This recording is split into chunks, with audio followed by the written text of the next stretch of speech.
Good morning again. This is part 2. Same day, same clothes. Okay, so the next stage is once you've got your machine set up, thread it up as normal, completely normal. You don't need to do any special requirements there.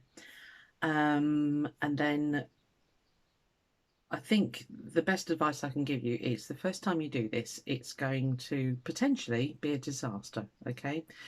You've got to look at it that you are learning a whole new skill. Once you get going, it is easy, but your first time might be a disaster and you just need to give yourself a break, okay, because you are learning a whole new skill. Okay, I'm going to take you down onto the table now. Hold tight. Oops, sorry. Right, what I've got here, just angle you down. Right, I've got a piece of really scrappy old fabric, thin cotton. I have backed it with some iron-on interfacing. It's a fairly stiffish one. I think it is considered the heavy one. I've lost the markings on the side, so I'm pretty sure this is the heavy one. It's sticky on one side, and you can see it's all shiny. So literally iron it onto the back of your fabric, and you're ready to go. Okay. So I've given myself a square that big. That'll be fine for a practice piece for me. So let me bear with me. Let me get you up higher, but facing down. 2 seconds. I just need to rearrange the desk. Right, hold tight again. Okay, it's better. You get a bit more of a bird's eye view. Hopefully you won't fall over. Okay, so I've got my piece of fabric here, as I say, with the backing. All right. So what I'm going to do, roughly mark out where my square is. Now you can use an air erasable pen. 2 seconds. Let me just mark out this back. You can use an air erasable pen, which is what I've got here. You can use a friction pen if you've got one. Let me just show you that. It's these things. Okay, and basically you draw. It's like a pen. Well, it is a pen. But the ink disappears with heat. Now the only problem is that a lot of people are recording that in extreme weather conditions, i.e. cold, the lines come back. So, you know, use it with caution. If you're going to go right over it with stitching anyway, it doesn't really matter. But some quilters and that have found that the black comes back, or whatever colour you use, and this is black, comes back in extreme weather conditions. So you can either use that. As I say, this is an air erasable pen. Or you can just use an ordinary felt tip pen. It doesn't matter, or a pencil, whatever. This is a scrap piece. Doubt very much if we'll ever use it again, but we are going to be practicing with it. Okay, so I don't know if you can see here, I've marked out where my interfacing is, because this is the bit I want to work on. Okay, so what I suggest you do is just do some doodles, okay, because we need to learn how to maneuver the fabric under here and follow a line. All right, sounds easy, but right, okay, so I'm just going to do some circles, and I'm going to join them like that. So we're going to try that pebble effect that I showed you on the last piece. Okay, and if you watch when you're drawing, this is how you are going to move your hands on the machine. Okay, so the drawing side of it, it can be, once you make that link that you are essentially drawing with your sewing machine, life becomes a lot easier. Okay, I'm also going to do a squiggly line because they're always fun to learn how to follow. And then we're going to do a couple of leaves coming off of it. Not that I'm any good at drawing leaves, but we'll give it a go. And then I'm going to draw a very simple, am I still on my, yeah, I am. A very simple 5-petal flower, or maybe 4. A really badly drawn 5-petal flower. You seeing this right? Yeah, you are. What else can we do? Let's do some triangles. Do another one here. And let's do a square-ish shape. Well, diamond, there we are, sat in the middle. All right, so just doodle some shapes. It doesn't matter what they are. They can be anything. Just doodle. Right, so press a foot up just temporarily. I am going to hoop this because, bear with me, it's quite a small piece. Now, if you're an embroiderer, what you normally do is have your hoop on top, and then you push your fabric through to the top. All right, so crikey, sorry, this is a tension one. Sometimes it doesn't want to behave. Right, behave, thank you.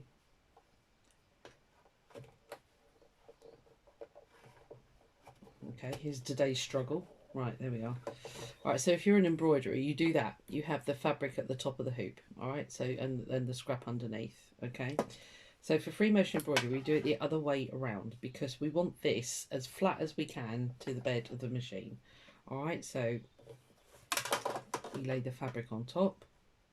We put our other hoop on. If you got the wooden one, just do exactly the same. All right, you just push it through, and you want your fabric to be flat on the bottom. Does that make sense? Yeah, you can see it's flat, so it's all nice and flat here now. Fairly well tensioned. You might want to just tension it up a little bit. Needs to be fairly tight. Okay, drum-ish. It's a bit loose there. I should have cut the fabric a bit bigger, but never mind, that's fine. Okay, so get it fairly tight. I will need to move it that way, but I'm going to start here. Okay, so your presser foot, if you are unaware, will go up and up again. Okay, it'll go up higher, so you can slip your hoop under, put it down, and then engage the tension. Okay. For your first stitch, it is always advisable. I don't always do it, I've got to admit, I'm a bit of a slacker sometimes. Sorry, issue with the thread here. It's always advisable to hand crank your machine, alright, and draw your bottom thread up. Otherwise this can get a bit tangly on the back and it can look a bit of a mess. Sorry, my hands are in the way, I'm aware. Alright, so just draw up your bottom thread from the... oh, here we go, words... from the bobbin. Right, okay, so my tension, my foot is down, my thread is up. I'm just going to take a couple of stitches. I've got it set on a medium speed, okay? I don't use the foot pedal because my foot pedal doesn't work very well. I don't know why, it never has done. So I'm just going to do a couple of stitches. Okay, put the needle down, lift up the foot and clip off these bits hanging out here, because the trouble is if you don't, it can all get caught in and it looks a bit messy. All right, so put the tension foot back down and we're off. Okay, as I say, I've got it on about a medium speed. You should be able to hear it when I'm using the machine, and we are just going to follow these squiggly lines that we've done. I'm hoping you're seeing this all right. I think you are. Okay, so nice and gently, steady. You know, if you jar it, it doesn't matter. This is a practice piece, okay? But we are all about learning how this moves, remembering that the feed dogs are not going to be moving this fabric through, so we've got to do that, okay? You don't want to move your fabric too fast, because otherwise you end up with great big long stitches, which can look good if you're doing grass, don't get me wrong, but you kind of want to... you're basically just filling in this line, okay, and just do it to your best of your ability. So I'm just going to start, and then we'll stop and have a look. So see, medium speed, not rushing the fabric through. If I don't move the hoop, it just stays there, okay, it doesn't go anywhere. So I'm just going to practice going around the flower top now. Not quite hitting the line, but that doesn't matter.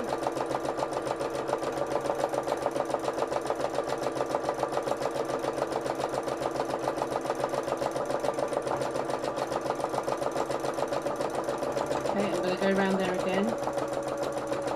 That can sometimes really make all the difference, going around twice. Just gives it a much bolder outline.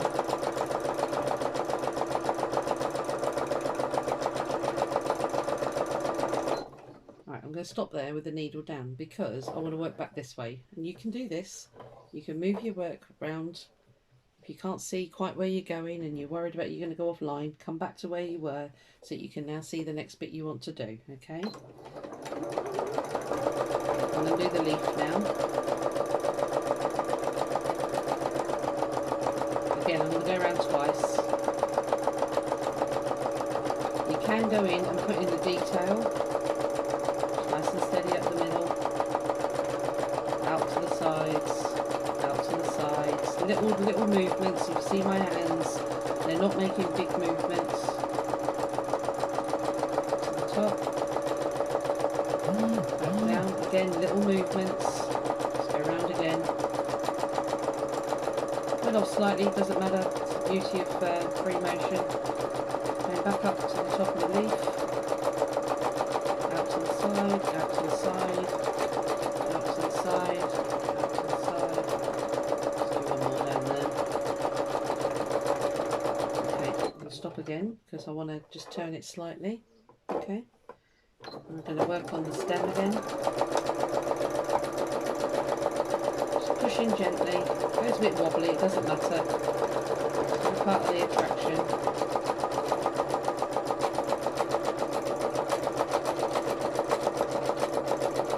Okay, I'm going to consider that done, so I'm just going to do my stab stitch to finish it off. Lift up my foot, lift up yeah, take the needle out of the fabric, pull this to one side, snip off my threads as close as you can. If you don't have the stab stitch, just leave yourself a long tail and then pull the thread back to the back. Pull your thread to the back of the work. Lift your presser foot up again to get it out. Okay, and we've done a little flower. But as you can see, I was doing quite small movements, no big jarry this. Okay, just gently moving it around. You are essentially drawing with your sewing machine. Okay, that's all you're doing. Right, let's go back under and do these triangles. Excuse me. Okay, so again, just hand crank, presser foot's down, yeah. Hand crank your machine. Grab your tail, where has it gone? Here we are. Pull your bottom thread up, your bobbin thread. Well, that is the bobbin thread. Okay, fair enough. It's pulled it up already. Alright, so get your two threads to the top, if you're seeing that there, okay. Put them back under the foot for a minute. Okay, press the foot's down. I'm just going to hand crank that down because it's just being a pain for some reason. Okay, just bounce on the spot for a bit. Put the needle down, lift the presser foot up, chop off the tails so they don't get all caught in the embroidery when I get going. If you've got a machine that automatically cuts it, lucky you. I don't. Although actually no, you wouldn't want to do it there, would you? No, you still need to do that piece. So let's we're going to follow a straight line, up, down, and just remember when you drew these how you did them, okay? Again, we are drawing with our sewing machine. So nice slow movements, let the machine go. You can go faster if you want to. My hoop keeps getting caught on here. So I can't see backwards, so I'm going to move it. Ooh, gone offline. Not to worry. Right, so just gently going up and down. And go back over that.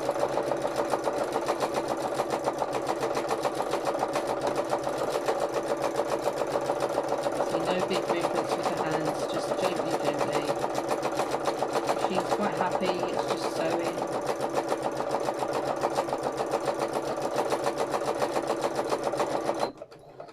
Okay, don't know if you can see that. Let's shield the light off of it a bit. Yeah, okay, so just did that. Went a little bit wonky there, no biggie, it's fine. Okay, I want to come up to here now. Now I'm not going to cut the thread, I'm just going to lift up my foot, move this over, oh sorry, undo the tension side of things. Just give it a bit of slack, go back down, hand crank. Sorry, I know I'm covering that, but I need to hold this, sorry.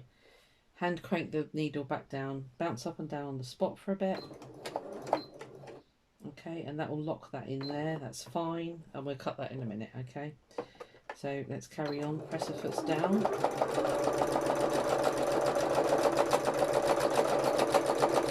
Remembering how I drew the shape, which was very simple.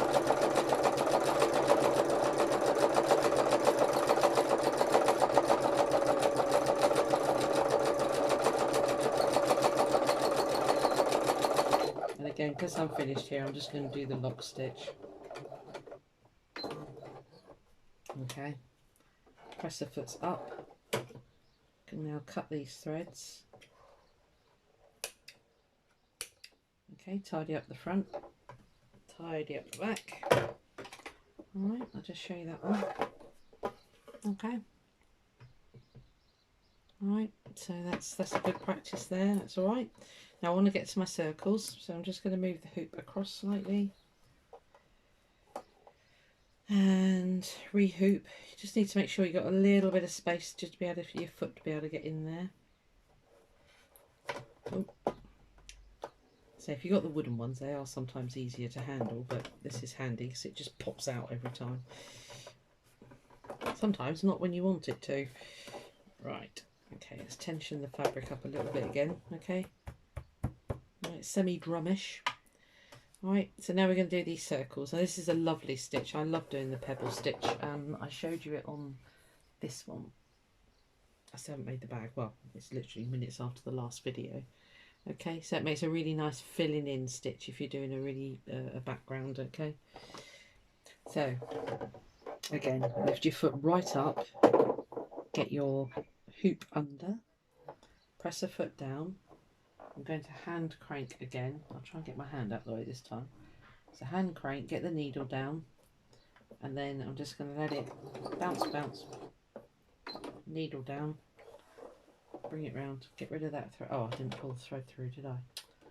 Okay. Alright, it'll be a mess on the back. My bad. Bring your thread forward.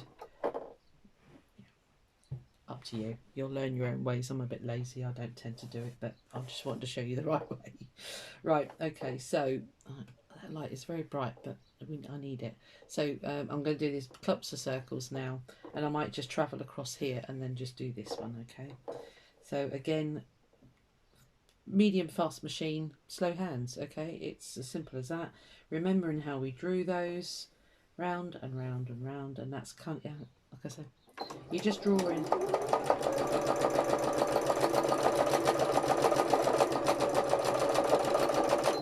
One thing I did mean to mention, you have to watch, bear with me, hold tight.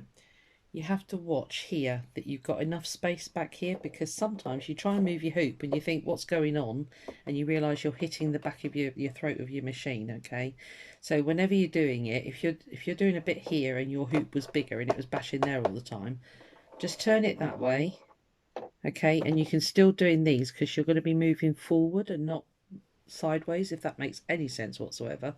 Yeah, so you do have to be aware that your hoop, you know, if it's massive, you might have trouble getting it underneath, but you can always maneuver your fabric to kind of like a corner that you can work on it, and the hoop not bash the side of your machine. I don't know if that made any sense whatsoever, did it? I'm sure you'll let me know. Right, okay, let's carry on here.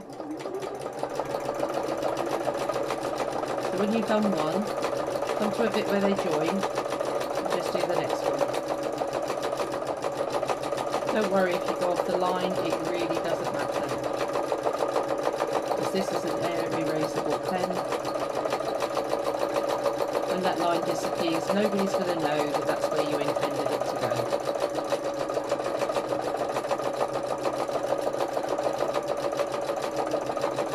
Okay, so I've gone round each one twice. I'm just going to travel across to this one now. And we'll do that with a squiggle.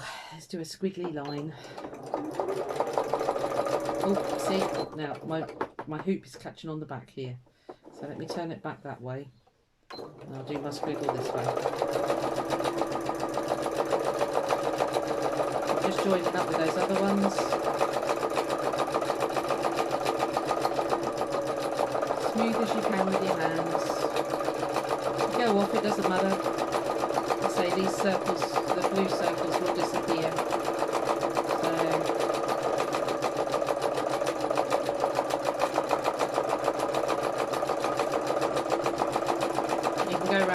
sometimes if you like.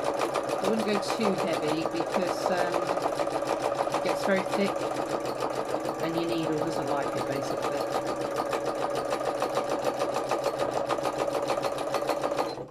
And that's it.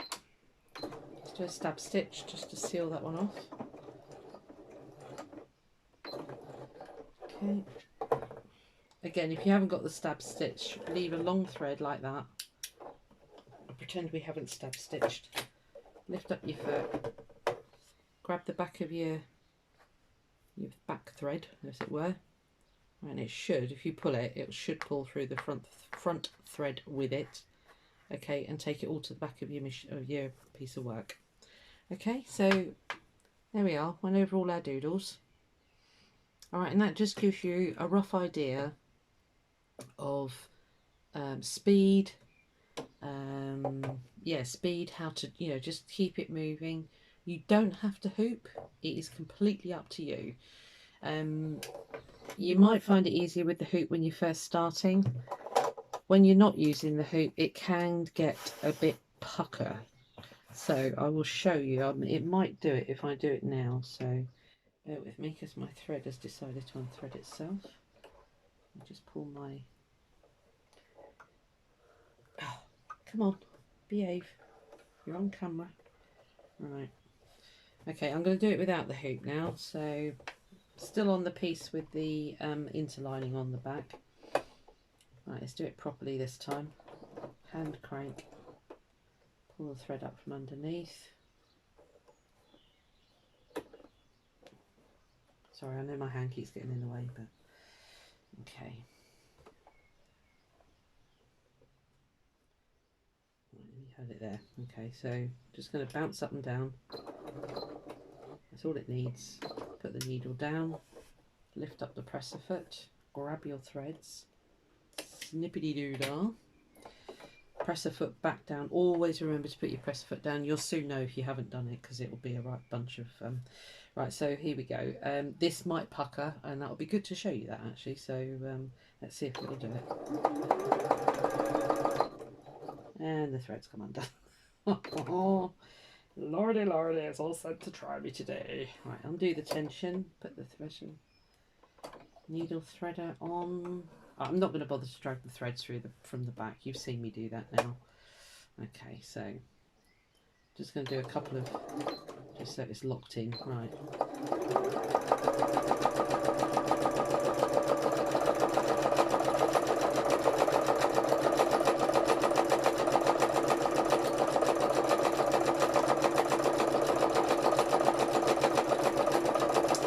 Typically, it's not going to pucker.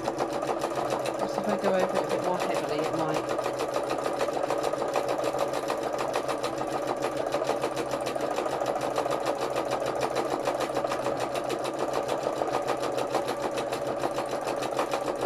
Just like when you're doing this, just remember how you draw things, okay? That is a big hint. Okay? And travel. Travel on the shapes that you've done already. And travel, I mean just... by travelling, I mean just if you want to get to another part, and let me just snip that thread before it gets trapped. If you want to get to another part, say I wanted to come over here, I would travel here and follow this round, okay? Just follow the shape that you've already done. So if I want to just put in a big circle here, and I want to go over here a bit more, just travel around that shape. Okay.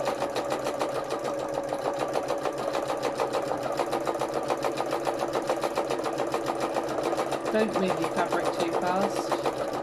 You'll soon see by the size of your stitches. I mean, you can make it move fast and it can be quite a nice effect. Right, that's not going to pucker. Okay, normally it starts to shrink in and it goes all yucky, but yeah, sort of law, it's not going to do it today, is it? So let's just chop that off there. So use the hoop or not, it is completely up to you. If you're happy that, you know, with what you're doing, just give it a go and see how you get on. And that is the most helpful thing that somebody told me to do when I first started a long time ago, is just doodle and just play and just mess around on a scrappy bit of fabric, little bit of interlining, Boom, done. Okay, I'll make that do for this one. So that's how we start. We just play, we practice. I'll just get a little bit closer for you. Okay, so you see here I went slightly off here. Does it matter? No, it doesn't matter at all. Okay, that's the squiggly line that I did to join the two together, and I've just filled that in with these other circles. Okay, so just play, play, play. It's practice, practice. I can't say it enough. It is practice, this thing. Okay. All right, I'm going to stop there. On the next one, I'm going to show you, I've got some patterned pieces ready. So I'm going to show you following a pattern on on a pre-printed piece of fabric, and how to, I've got a little, bear with me, a little felt applique jobby going on here. So I'll show you how I couch those down, or put those down basically. But practice, practice, practice. Get yourself comfortable with what you're doing. Make sure your fabric on the back is slidey. That's the only way I can describe it. Sometimes if you have a really nubbly fabric on the back, it doesn't want to move smoothly on your table or your machine. So the smoother on the back, the better. Again, if it's not smooth, use a hoop, because the hoop will help you. It'll give you something to hold on to manoeuvre it around. All right. So give it a go, and I'll come back in a minute with the next bit. Okay. Thank you very much. Bye.